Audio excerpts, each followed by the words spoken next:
we do expected that we'll be able to cross at least double digit in Manipur. However, the mandate of the people of Manipur has to be ultimately respected and accepted. However, saying this, I would like to just inform you that the vote percentage of the party has increased tremendously, and quite a number of constituencies do we lost, but we lost with a very small margin. Not less than 18 constituencies where we lost below 5,000 votes, which means this proves that our party is growing up very well in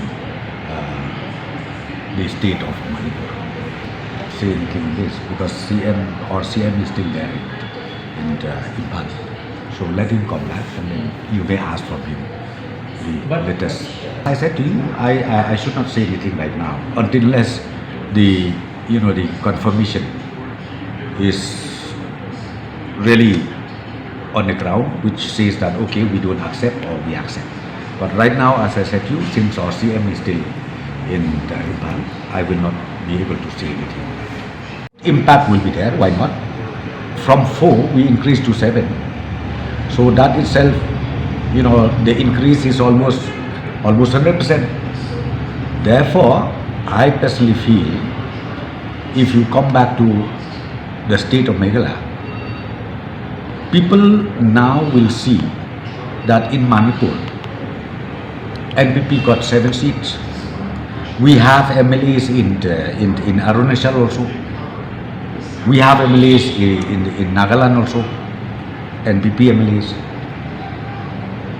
And then if you compare with other political parties here in our state,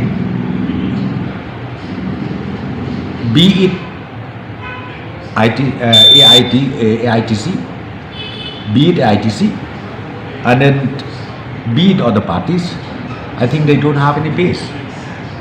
But NPP have got a base in these states also, which I personally feel people of Meghalaya understand this, and I'm sure in 2023 election it will be a boost for us.